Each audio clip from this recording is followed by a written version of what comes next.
Bonjour à tous, bienvenue sur Insomnie hors de mon lit.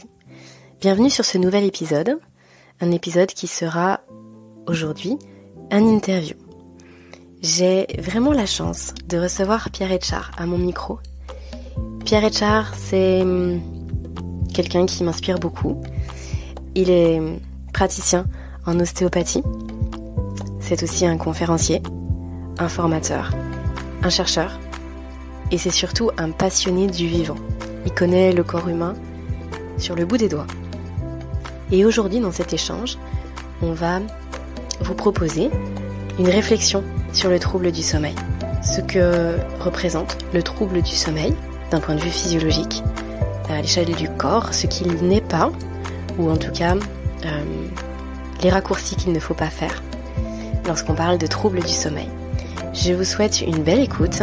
J'espère que cette balade physiologique et philosophique sur le sommeil va vous intéresser autant que ça a pu m'intéresser lorsque nous avons enregistré cet échange. Très belle écoute à vous. Bonjour Pierre. Bonjour à toi. Pierre, tu n'imagines pas comme je suis honorée que tu sois là avec moi sur le podcast. C'est un vrai bonheur de te recevoir et d'échanger sur du coup le sujet du sommeil, mais de façon aussi un petit peu plus large sur la santé, puisque c'est quand même ton dada. Tout à fait. Pierre, je vais te proposer, juste avant qu'on démarre, de te présenter en quelques mots, parce qu'en fait, je saurais pas faire bref. D'accord. Tellement je te sais avec plein de casquettes et tellement ton parcours et ce que tu fais m'impressionne et je suis très très admirative de tout ça. Donc je vais te laisser te présenter peut-être pour que tu puisses mettre en avant ce qui te paraît pour toi le plus important. Oui. Alors déjà merci pour ton invitation. Pour me présenter donc rapidement, ce qu'il faut savoir, c'est que concrètement moi je pratique. Donc je suis praticien en tant qu'ostéopathe. Je me considère pas ostéopathe. Je considère que je suis praticien en ostéopathie, ce qui est totalement différent. C'est-à-dire que je ne m'identifie pas en fait à mon métier, qui est un art thérapeutique, mais qui reste quand même un métier, mais que j'ai choisi par rapport à son approche essentiellement philosophique. C'est un domaine qui met en avant en fait la philosophie et qui utilise, si tu veux, l'ensemble des données scientifiques comme outil.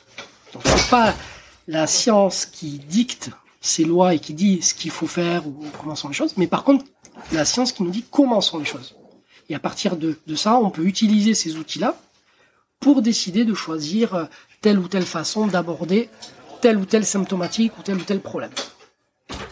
Après, de façon beaucoup plus globale, moi j'ai toujours été un chercheur indépendant. J'ai toujours été très très très intéressé et passionné par les différentes branches de la science, et notamment par l'histoire des sciences. Et ça, à partir du moment où j'ai compris effectivement qu'il y avait une scissure au niveau de l'histoire des sciences, j'ai décidé en fait d'essayer de reconstruire le puzzle de tous les éléments qui avaient été séparés pendant des siècles et qui nous ont donné, ou du moins qui nous ont apporté une vision du vivant qui est complètement assurée et complètement, je dirais, loin de ce que objectivement on peut considérer être le vivant aujourd'hui par rapport à tout ce que l'on sait et tout ce que l'on a découvert.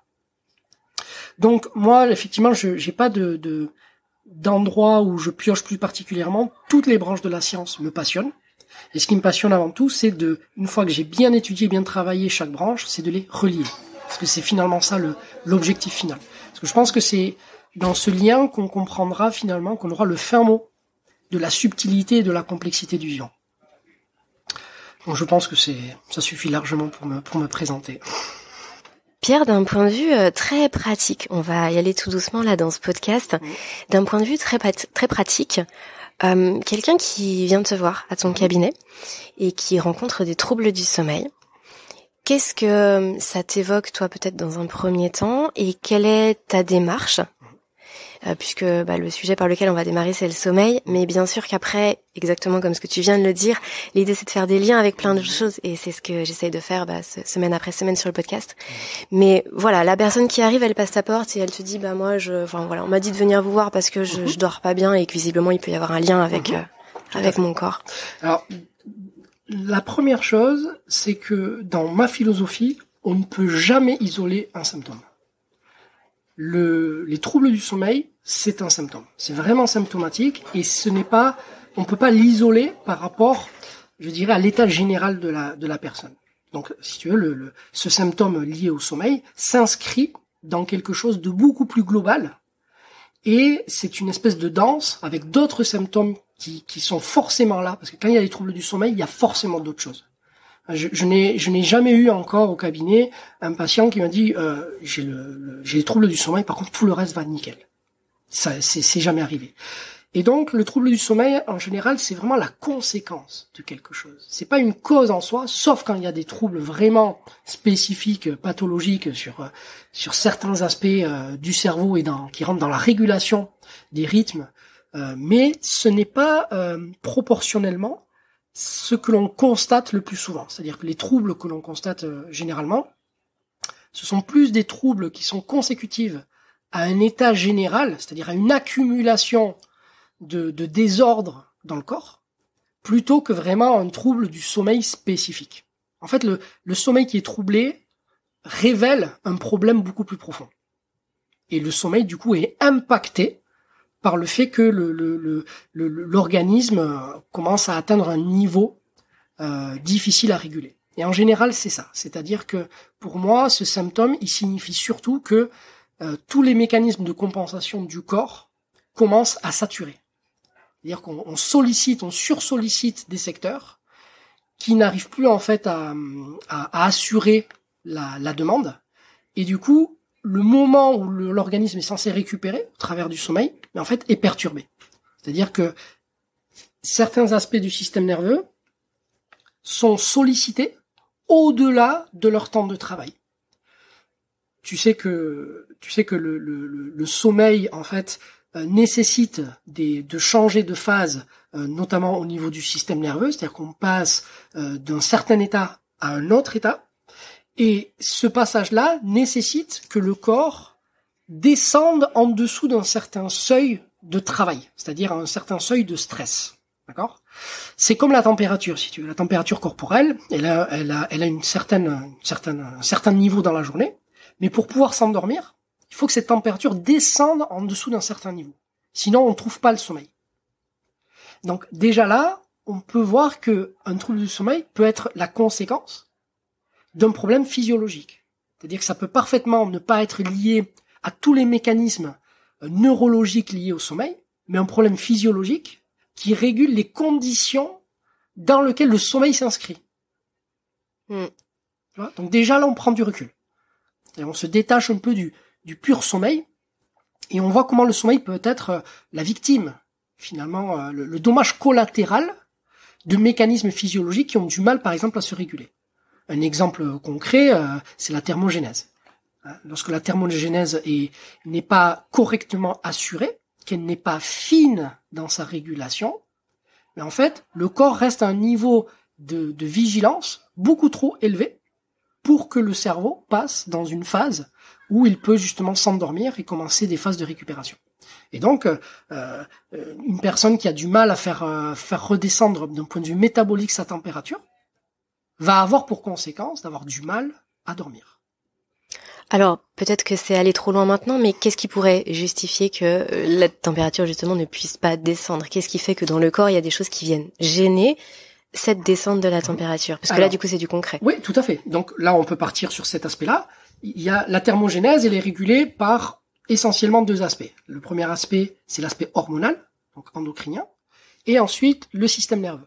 Donc c'est vraiment le couplage entre le système nerveux et le système endocrinien qui permet, au travers de certaines boucles de rétroaction, d'envoyer en cascade des informations qui vont permettre soit d'augmenter la température, donc de produire des calories, soit, au contraire, d'essayer de faire en sorte d'évacuer de la chaleur. D'accord ? Donc là, le corps ne produit pas de froid, il essaie juste de faire baisser la température en essayant de produire moins de chaleur. D'accord ? Donc, et ça passe par une baisse de l'activité, ou du moins de l'intensité du système nerveux. D'accord ? Mais ça, encore faut-il que le corps soit en capacité de le faire. Et donc, si par exemple, tu te retrouves dans une situation où tu as des problématiques ou des inquiétudes qui sont extrêmement, je dirais, prenantes et fortes ou récurrentes, tu vas maintenir ton organisme, du moins ton esprit, dans un état de vigilance qui va stimuler du coup le système nerveux et qui va lui faire produire de la chaleur par travail. Et ça, il va le maintenir au-delà des cycles qui lui sont autorisés. Et donc, même le soir, la nuit, quand tu es censé dormir, mais en fait, ta problématique que tu gardes dans ta tête fait encore travailler ton système nerveux, et donc le fait chauffer, et donc empêche ton corps de baisser sa température. Et donc, les noyaux, notamment les noyaux gris centraux, n'arrivent pas à avoir le signal comme quoi il faut s'endormir. Et à partir de là, tu restes, en fait, tu te fais des insomnies. Mais donc là, ça vient d'une hyperactivité mentale. Par exemple. Mais du coup, il y a des gens qui sont, pour le coup, qui paraissent en tout cas très calmes, et qu'il y a rien de spécial qui les font cogiter, mais par contre, leur corps ne s'endort pas. Alors voilà, donc ça c'était vraiment un exemple. Dans le cas où ce n'est pas le mental qui travaille, alors à ce moment-là, il faut voir du côté plus spécifique endocrinien, c'est-à-dire que la production d'hormones va réguler la façon dont le système nerveux va travailler sur la température. Et ça, par contre, ça peut se jouer sur énormément de niveaux.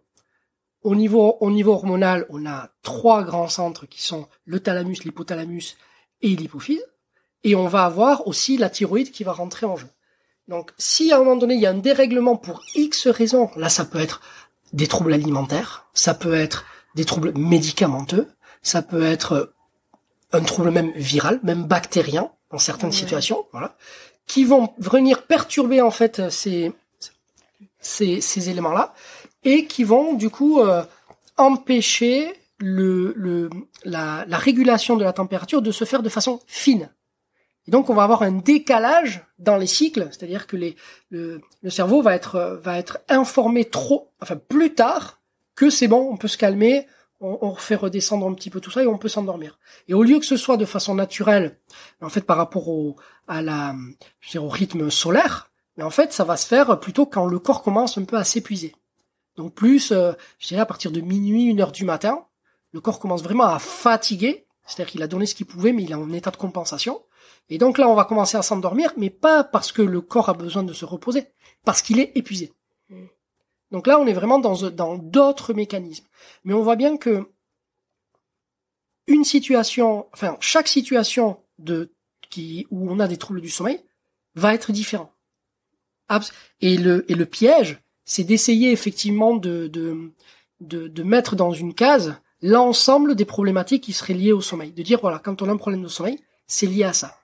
C'est beaucoup plus complexe, et pour ça, il faut vraiment comprendre tous les mécanismes qui rentrent en jeu dans la régulation du sommeil. Là, on en a traité 2 importants, mais il y en a aussi d'autres qui vont rentrer en ligne de compte, mais qui seront peut-être un petit peu plus secondaires. Donc, par exemple, le niveau de l'état du système nerveux entérique, qui va s'occuper de la digestion, lui va activer en fait une partie du système nerveux autonome qui va lui-même activer donc le système sympathique et entérique, d'accord? Et donc, si par exemple on est amené à consommer des aliments qui sont difficiles à digérer par rapport au terrain, d'accord? Parce qu'un aliment est difficile à digérer non pas en soi, mais par rapport au terrain, d'accord? Donc, en fonction de si quelqu'un mange quelque chose qui est difficile pour elle à manger, tard, c'est-à-dire proche de l'heure de l'endormissement, en fait, ça va maintenir éveillé le système nerveux entérique, donc le système nerveux sympathique, donc le système nerveux autonome, et donc ça va le maintenir dans un niveau de vigilance. Et pour passer en cycle de sommeil, en fait, il faut passer plutôt sur un mode parasympathique pour pouvoir baisser cet état de vigilance et rentrer dans un mode de sommeil et de récupération. Donc, toutes ces stimulations qui vont venir décaler dans le temps les besoins de l'organisme peuvent créer des troubles du sommeil aussi. Et du coup, des troubles aussi pendant la nuit, des réveils nocturnes. Exactement. Puisque effectivement, si on a épongé un petit peu toute cette fatigue en début de nuit, mais que notre corps, lui, à 4h du matin, c'est le feu. Oui. Ça peut venir réveiller. Toi, tu l'expliquerais de la même façon que ce que tu viens d'expliquer là. Il y a pas d'autre. Exactement de la même façon. Et s'il y a quelque chose, par exemple, qui est difficile encore à digérer, quand le entre 2 cycles, entre deux cycles, normalement, on n'est pas censé se réveiller. On se réveille à peine, mais on est réveillé, mais ce qu'on appelle, on est réveillé, mais pas conscient. C'est-à-dire qu'on se réveille, mais on reprend, c'est-à-dire que le cerveau ne se remet pas en route, tout le système nerveux ne se met pas en route pour recommencer une journée. Mais si à ce moment-là, le niveau de stimulation du système nerveux autonome est trop élevé, parce qu'il y a des choses à faire dans le corps, notamment au niveau digestif, ben en fait, ça va créer une brèche, et le corps va se remettre en état de vigilance parce qu'il y a du travail à faire. Et du coup, ça, c'est les moments où vous vous réveillez la nuit, en plein milieu de nuit, et vous n'arrivez pas à vous rendormir. Et votre cerveau repart, c'est-à-dire que vous repensez à votre journée, vous repensez à tout ça, comme si la journée commençait. J'adore ce que tu dis, parce que justement, très souvent, les gens me disent, ou tu vois, les nombreux témoignages que je peux avoir, c'est, en gros, je me réveille la nuit parce que je cogite trop. Et d'une certaine façon, moi, j'ai envie de dire, peut-être, mais peut-être que tu cogites juste parce que tu es réveillé. Exactement. Et du coup, moi, j'aime bien cette vision-là aussi, où c'est le cerveau, en fait, son job, c'est quand même de penser. Exactement. Il sait rien faire d'autre. Exactement. Quand on dit vouloir mettre off sur notre cerveau, ça sert à rien, ça n'a pas de sens. Et donc, effectivement, le fait d'être réveillé, d'avoir eu cette brèche, fait que, bah voilà, tout s'enclenche. Souvent, ce qui est très perturbant dans les troubles du sommeil, c'est qu'on a l'impression que ça arrive de nulle part. Tu vois? Tu dors bien, et puis un jour c'est un peu moins bien, et puis la semaine d'après tu dors plus, et puis paf. Alors que y a pas forcément eu un événement majeur. Est-ce que tu as envie de développer là-dessus? Oui, mais ça c'est juste la conséquence de l'ignorance de notre mode de fonctionnement. On a un niveau de communication avec notre corps qui est extrêmement faible. C'est-à-dire que notre corps est systématiquement, et ce H24 en train de parler avec nous, de communiquer, d'accord? Et nous entendons, mais peut-être le 10e de ce qu'il nous dit. Du coup, on est en incapacité, d'une part, de faire de la prévention, parce qu'en fait, lorsque le corps nous prévient de quelque chose, c'est pour qu'on ajuste, d'accord? Et vu qu'on l'écoute pas, ben en fait, on répond pas à sa demande, donc il est obligé de compenser, et donc de créer encore un autre symptôme derrière, jusqu'à ce qu'on l'entende. D'accord? Et donc, le fait d'avoir un niveau de communication aussi faible fait que on est un peu coupé de notre corps. Et lorsqu'il arrive du coup un symptôme qui arrive à une échelle haute en fait, comme le trouble du sommeil, mais on a l'impression que ça arrive de nulle part. En fait, que c'est pas que ça arrive de nulle part, c'est que nous n'avons pas été en capacité de ressentir et d'entendre tout ce que le corps nous a dit avant ça. Le sommeil, c'est vraiment quelque chose qui n'arrive très rarement, mais ça arrive très rarement en premier. C'est vraiment la conséquence d'une accumulation de choses, sauf que on a tendance souvent à les négliger. C'est-à-dire qu'on a des modes de vie qui ne sont pas adaptés à notre physiologie, à notre physionomie, et on a tendance souvent à lui demander beaucoup plus que ce qu'il n'est capable de faire. Et ça, au bout d'un moment, ben en fait, on en paye le prix. Et nous, on considère que tant qu'on peut faire, même si on a mal, même si on a des plaques qui apparaissent sur le corps, même si on a des tensions dans le ventre, tout ça, on va considérer que ce sont des choses complètement sporadiques, mais qui n'ont pas vraiment d'importance, alors que ce sont des premiers signaux pour dire, ok, là il se passe quelque chose qui ne convient pas et qui crée petit à petit une surchauffe dans mon organisme. Et si je n'en prends pas garde, cette surchauffe en fait va poursuivre. Et ça va élever tellement le travail du système nerveux que ça va l'épuiser. Et à ce moment-là, la régulation même du sommeil ne sera plus possible. Donc, moi, je pense que la plupart du temps, lorsque les gens ont l'impression que ça vient de nulle part, c'est lié à cette méconnaissance que nous avons de tous les mécanismes en fait du corps, et aussi de ce manque de dialogue qu'il y a entre les symptômes et notre propre perception de notre état réel. C'est comme les gens qui se disent oui, j'ai mal, mais ça va passer. Mais si t'as mal, c'est comme si tu disais que ton fils était venu te dire qu'il avait un besoin et que toi tu dis ouais, ça va lui passer. Comment ça va lui passer? Si t'exprimes son besoin, c'est qu'il a besoin de quelque chose. Donc soit tu l'écoutes et à ce moment-là tu réponds à son besoin, et donc la stimulation qui va venir de sa demande ne viendra plus perturber le système. Soit tu ne l'écoutes pas et son besoin va devenir grave, c'est-à-dire ça va entraîner des conséquences importantes qui vont s'impacter sur tout l'homéostasie de ton organisme et qui à un moment donné touchera ton sommeil. Donc cette capacité que nous avons à ne pas écouter notre corps de façon suffisamment subtile et suffisamment adaptée en temps et en heure, qu'on laisse accumuler des tensions, en fait, à un moment donné, se retourne contre nous. Et là, lorsque le symptôme est trop fort, c'est là qu'on se rend compte qu'il y a un symptôme. Mais avant ça, c'est rare qu'on y prête suffisamment attention. En fait, c'est vraiment un appel à la réconciliation avec son corps.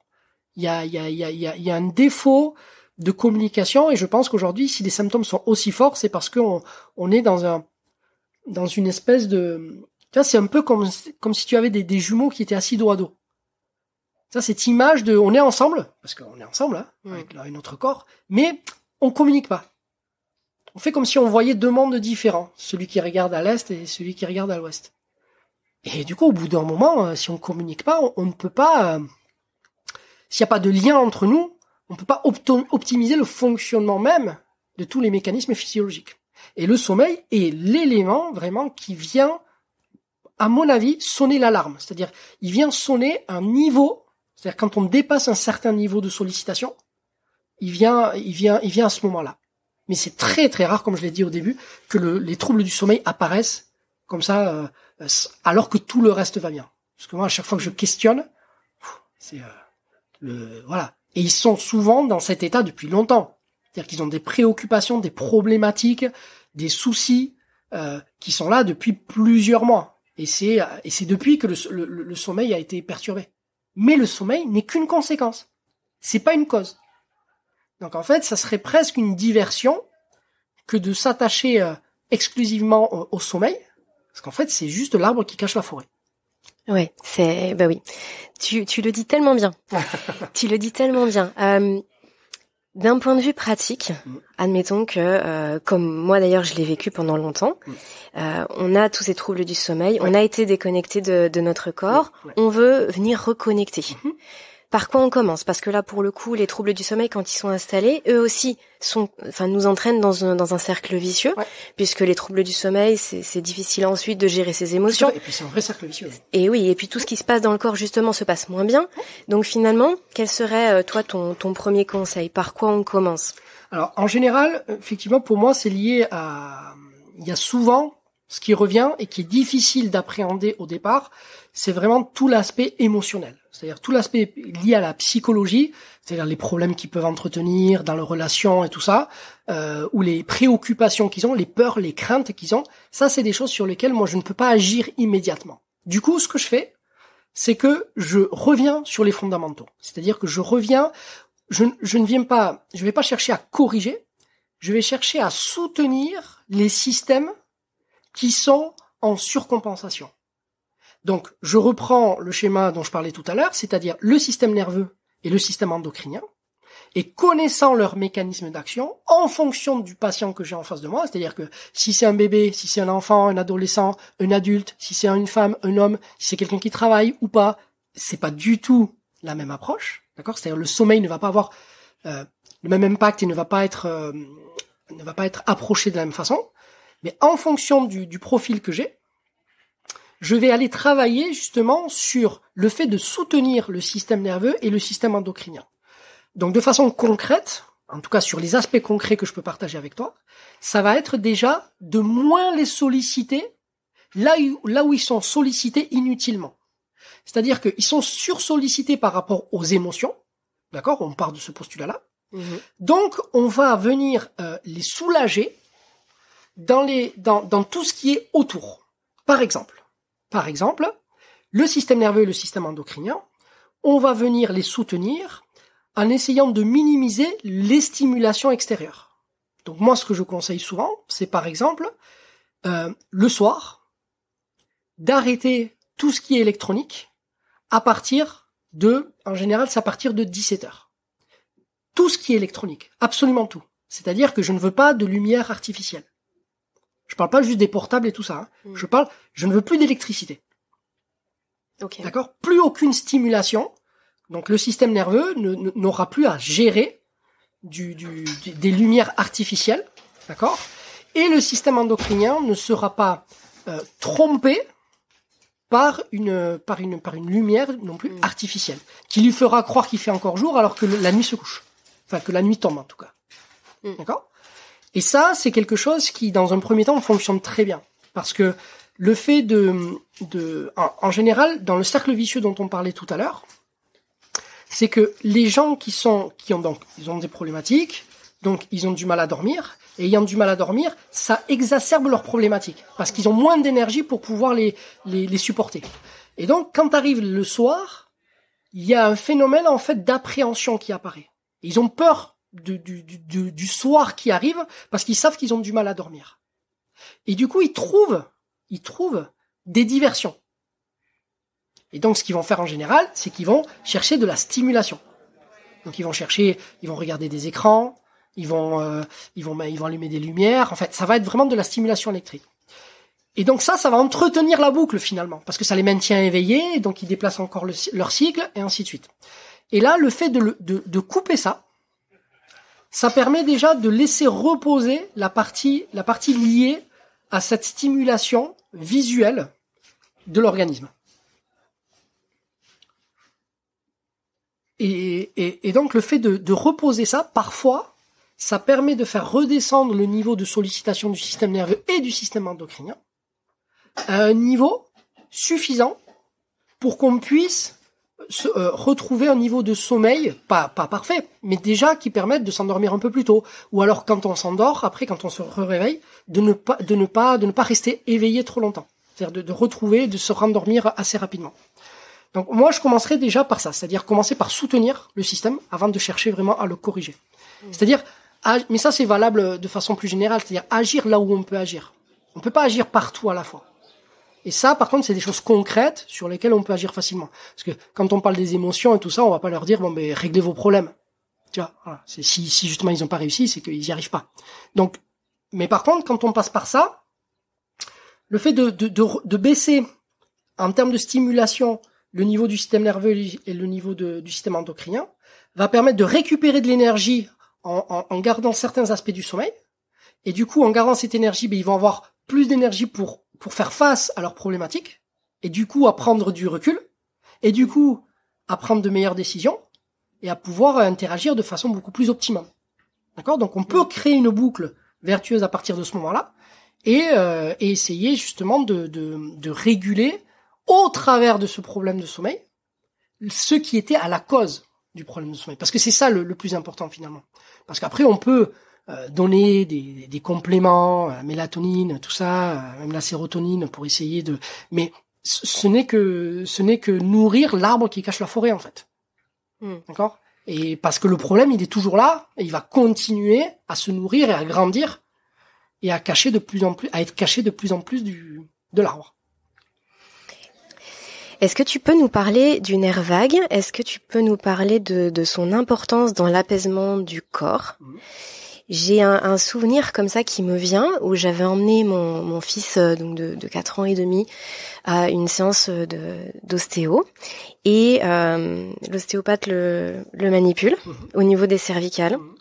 Et là d'un seul coup, c'est un petit garçon qui est très très tonique, qui ne se pose jamais, tu vois, il ne s'assoit jamais, il est jamais c'est une vraie petite pile et pour autant là d'un seul coup, je le vois sur la table immobile, mais pas immobile mal, tu vois, immobile dans une... Ça a pas duré longtemps, tu vois, pour moi ça a duré une éternité parce que je l'avais jamais vu comme ça. Et là je me suis dit ah ok, il s'est passé un truc dans son corps. Alors bon, c'est juste un exemple, mais pour dire que effectivement quand on vient quand même solliciter des choses d'un point de vue peut-être un peu plus physique aussi, on voit que le corps tout de suite il réagit. Comment chacun d'entre nous chez nous, on peut venir peut-être faire ce travail. Alors bien sûr qu'on n'a pas la manipulation, comme là ce que je décris ou ce que toi tu pratiques, mais comment on peut venir justement aider notre corps peut-être à débloquer des choses, à se sentir mieux et à ressentir ça physiquement. Alors pour le coup, c'est pas vraiment du nerf vague qu'il faudrait parler, parce que le nerf vague a énormément de propriétés et de fonctions. Mais en termes, si tu veux, d'accessibilité sur soi, je veux dire, c'est pas forcément évident. À part en faisant un petit peu, en travaillant, tu vois, la respiration, tout ça. Mais le nerf vague, il est pas vraiment accessible en dehors de manipulation, si tu veux. Donc, okay, ça moi, je parlerai pas vraiment du nerf vague. Moi, je parlerai plutôt de tout ce qu'on vient de voir en fait lors de la conférence. C'est-à-dire de tout ce travail qu'il y a à faire autour du cœur. C'est-à-dire déjà le fait de visualiser ses pensées, tu vois, et d'amener son attention en fait sur le cœur. D'essayer de descendre ses pensées et d'essayer de visualiser vraiment ces pensées qui descendent vraiment vers le cœur. Et d'essayer de se synchroniser au niveau de la fréquence de son cœur. Et c'est tout le travail en fait de tout ce qui est lié à la cohérence cardiaque et tout ça, et qui permettent justement là par contre de créer, d'avoir un pont entre le système nerveux autonome et notre propre volonté. C'est-à-dire que le système nerveux autonome, justement par définition, nous n'avons pas la capacité justement de l'influencer. Mais au travers de ce travail, justement, c'est possible. Et c'est tout l'intérêt, notamment de la cohérence cardiaque. D'accord ? Quand on fait cette respiration-là, mais qu'on le fait justement au travers d'une focalisation vraiment au niveau du cœur, mais en fait, on arrive à créer et à stimuler des zones qui paraissent normalement inaccessibles. Et donc, en générant et en travaillant du coup sur ce champ électromagnétique, on arrive en fait à apaiser, à accélérer ou à calmer les rythmes de l'ensemble des tissus du corps. D'accord ? Parce que comme on l'a vu, en fait, le cœur est le plus grand générateur de champ électromagnétique du corps. Donc, c'est là, en fait, c'est de là où il faut partir si on veut mobiliser, c'est-à-dire si on veut informer l'ensemble du corps. Donc, si on veut calmer, il faut vraiment passer plus par cette sensation que l'on trouve quand on est concentré vraiment au niveau du cœur. C'est ce que tu pratiques? Toi, tu pratiques la cohérence cardiaque? Oui. En, du coup, 5-5? Vraiment alors, pile sur ce rythme-là? Ouais, alors, pas toujours. Parce que les rythmes, moi, je les change en fonction de mon état. Parce que en fonction de comment je suis, je vais vraiment l'appliquer différemment. Mais en tout cas, quand je le fais pratiquer à mes enfants, par exemple, oui, je pars vraiment sur le 5-5. C'est très bien. Mais après, en fonction de ma sensibilité, ce que je ressens comme besoin à ce moment-là, j'hésite pas à pousser un peu plus. J'hésite pas à faire un petit peu plus, ou même parfois un petit peu moins. Okay. Mais là, il faut vraiment être à l'écoute pour le coup.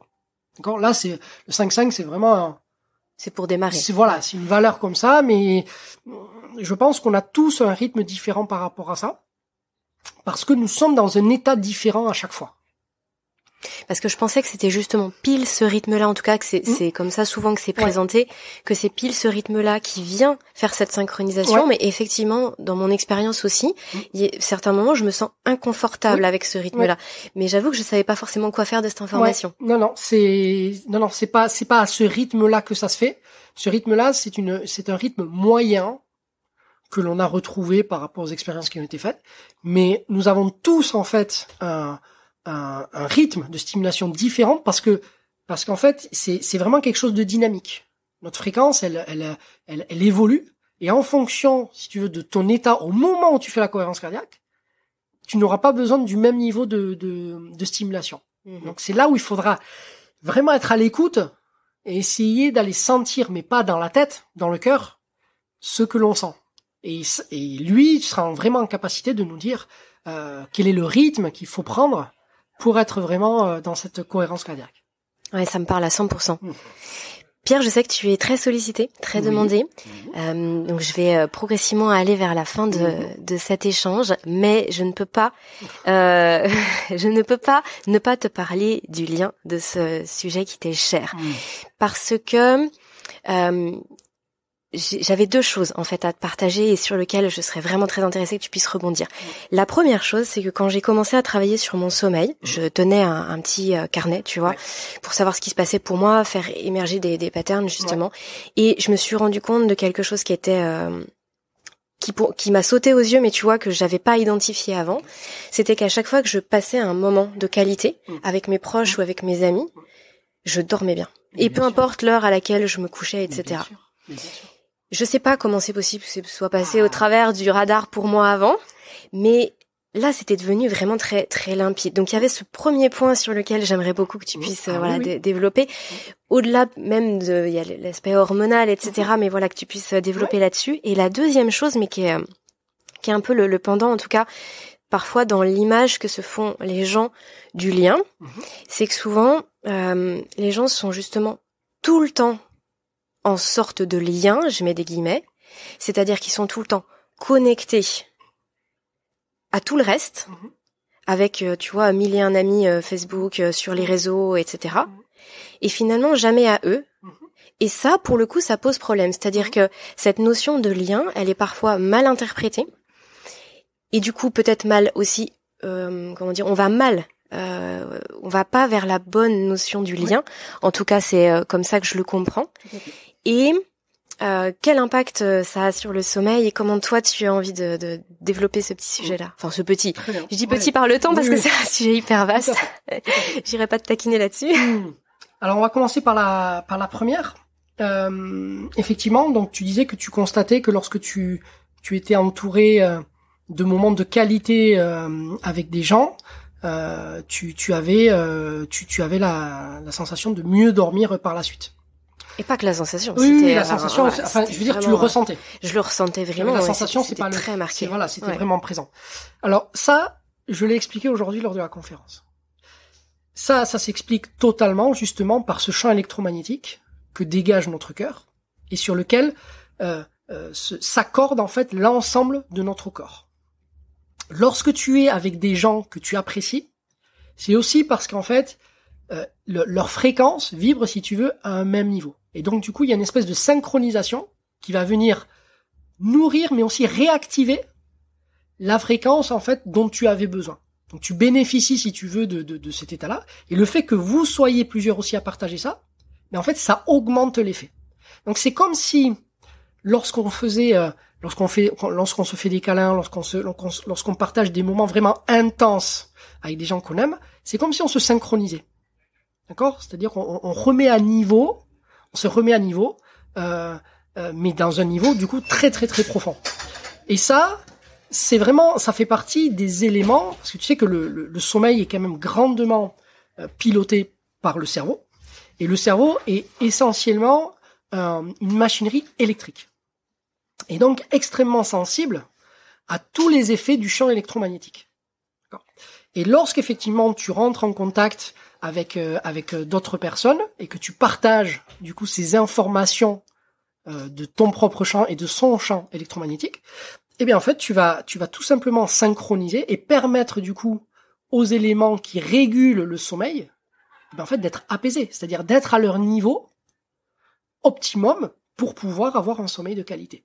Ça apaise en fait, c'est-à-dire que tu reviens, c'est comme si tu étais, avant d'avoir fait ça, à un niveau de stress, parce que ton niveau de fréquence a été malmené, a été très sollicité, et le fait de se recontacter avec les gens, ben en fait tu te resynchronises, et du coup tu remets à niveau ton champ électromagnétique. Et à partir de là, ton cerveau peut travailler de façon beaucoup plus efficace et te proposer un sommeil de qualité. Ça apaise, en fait. Et c'est ce qui fait que, par ricochet, on vient produire plus d'hormones, ocytocine, sérotonine, c'est ça? Bien sûr, parce que c'est pas corrélé, c'est vraiment la conséquence. Oui, absolument, parce que toutes ces hormones, tout le système endocrinien et tout le système nerveux reposent sur les propriétés du champ, qu'on verra en octobre. D'accord? Et ce champ, donc, c'est vraiment un champ électromagnétique. D'accord? Et c'est son état, c'est son niveau, si tu veux, de vibration, qui permet aux hormones d'être produites en quantité et en qualité. D'accord? C'est pas juste la glande qui va, comme ça, ex nihilo, produire les hormones. Non, il faut qu'elle soit dans un contenant, qui est ce champ, qui lui permet, en fait, de produire, à la demande, les hormones qui sont nécessaires. Donc oui, ce champ, c'est-à-dire l'état du champ dans lequel nous vivons, détermine la façon dont toutes les fonctions du corps sont assurées. Et c'est ce qui fait qu'on parle toujours de moments de qualité. Absolument. Parce qu'effectivement, si on va, c'est pas juste le fait de mettre le pied dans une soirée. Parce qu'effectivement, si on y va à reculons et qu'on n'est pas avec des gens qui sont bienveillants et justement avec lesquels on a envie de partager un moment, là, on est d'accord que les répercussions sont complètement différentes. Ah oui, elles peuvent être même pires. Parce que ça va vous solliciter, c'est-à-dire que ça va vous puiser de l'énergie plus que vous en donnez. Donc vous pouvez vous sentir encore pire en sortant de cette soirée, encore plus fatigué. Et du coup, avec un sommeil derrière qui sera encore plus désagréable. Ouais. Et du coup, ça fait le pont avec la deuxième question que je te posais. Effectivement, mais je te laisse bien sûr développer. Et voilà. Et lorsqu'on parle du lien, si tu veux, aujourd'hui, qui existe au travers notamment de tout le réseau Internet ou les réseaux sociaux, c'est tout l'inverse en fait du lien dont je parle, moi. Moi, je parle du lien humain, mais le lien dont tu parles toi, c'est un lien en fait qui est lié uniquement au réseau électrique, mais dans lequel nous exprimons pas. C'est-à-dire que c'est un réseau électrique qui n'est pas du tout à notre fréquence. Donc c'est quelque chose qui ne nous nourrit pas. Donc quand on est sur les réseaux sociaux et qu'on a je sais pas combien d'amis, c'est des amis qui n'ont pas d'écho dans notre propre champ magnétique en fait. Ça, notre corps ne le ressent pas parce qu'on n'est pas sur ce niveau-là. Et du coup c'est froid. Donc c'est juste une illusion du lien. Et le seul qui profite de ça, c'est Internet lui-même, mais pas nous. Et le grand risque de ce phénomène, c'est du coup de déplacer la qualité du lien vers les réseaux sociaux et de faire croire aux gens qu'en fait, ce qu'il faut, c'est le lien et que peu importe que ce soit qualitatif comme entre deux humains ou quantitatif avec les réseaux sociaux. Et à partir de là, vous prenez pour bénéfique quelque chose qui est délétère. Parce que entretenir un réseau important au niveau social, ça peut vraiment être délétère parce que c'est au détriment de vraiment ce lien humain direct dans lequel il y a vraiment un accord entre les champs électromagnétiques dont on parlait. Mmh. Mais quand on est sur les réseaux sociaux, notre champ magnétique n'est absolument pas nourri. Absolument pas. Quand je vous parlais tout à l'heure du tort qui est créé par le cœur, de son champ magnétique là qui dépasse le corps physique. Donc quand on est à côté, tu vois là par exemple nous tous les deux on est à une certaine proximité, mais en fait nos champs électromagnétiques respectifs communiquent. Et c'est ça qui fait que le lien pour moi et le lien direct est aussi important, c'est parce que autant on peut communiquer avec le verbe, mais autant il y a énormément de communication non verbale qui passe non pas par notre posture, par notre regard ou quoi, mais par le biais de ce champ. C'est-à-dire que le fait que nos champs-là s'entremêlent, s'entrecroisent, mais ils transfèrent de l'information qui fait qu'il y a des choses qu'on n'a pas besoin de se dire pour se comprendre. Et ça, cet aspect-là disparaît totalement dans le cadre des réseaux sociaux. Oui. Alors que c'est la partie la plus importante. J'irai même plus loin. C'est le fait que nos deux champs électromagnétiques là s'entremêlent, qui crée une connexion entre nous et qui nous permet de donner du sens à ce que l'on échange. D'accord ? Sinon, tout ce qu'on se dirait, s'il n'y avait pas ce champ électromagnétique entre nous, tout ce qu'on se dirait n'aurait pas de sens. C'est-à-dire qu'on échangerait des mots, mais ça ferait pas écho. C'est-à-dire que par exemple, moi, quand tu me dis quelque chose, ça me fait une émotion. Tu vois ? Ça me fait vibrer, ça me fait une émotion. Ça, c'est lié parce que nos champs électromagnétiques sont connectés là. On est connectés. On est main dans la main. On se touche pas, mais on est main dans la main, même intriqué au niveau électromagnétique. D'accord ? C'est le contenant qui permet à tous les autres échanges d'avoir vraiment du contenu. Et donc, au niveau des réseaux Internet, tu n'as pas ça. Donc, c'est vide. Donc, on dit des choses, mais c'est un peu dans le vent, en fait. C'est un peu, entre guillemets, fake. Tu vois, ça n'a pas les répercussions que ça devrait avoir. Tu vas pas être nourri de la même façon. Est-ce que tu penses que, je connais un peu ta réponse, mais est-ce que tu penses que justement cette l'émergence d'internet, pour faire large, est venue casser quelque chose à l'échelle de l'humanité d'une certaine façon, parce que c'est venu non pas compléter mais se substituer à ce lien. Et comment tu le vois, comment tu verrais cette cassure se manifester, là on est au-delà du sommeil, mais se manifester à l'échelle de l'humain, quoi. En fait, pour moi, Internet, c'est probablement l'une des plus grandes révolutions de l'humanité. Rien que ça. C'est-à-dire que ça a amené un niveau de transfert d'informations qu'on n'avait jamais vu jusqu'à présent et qui a permis à notre civilisation de se développer, alors dans un sens que l'on veut ou pas, mais en tout cas de façon très très très très rapide. Et on a eu accès à énormément de choses de façon très rapide. Ce qui a permis des avancées vraiment incroyables dans tous les domaines. Mais comme tout outil, ça ne reste qu'un outil. Et donc, nous sommes responsables de l'utilisation que nous en faisons. Donc, si tu veux, Internet en lui-même, pour moi, c'est une révolution extrêmement positive. Par contre, c'est ce que nous en avons fait qui pose problème. Et effectivement, on a attribué à Internet des propriétés qu'il n'a pas. C'est celui de créer du lien. Il fait pas ça.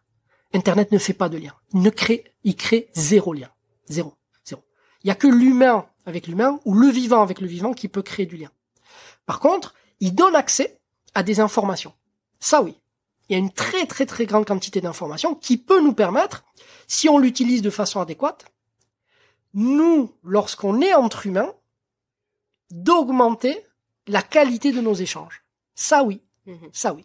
Donc, c'est plus un problème, je dirais, d'utilisation et de propriété qu'on a attribué à cet outil que d'outils en lui-même.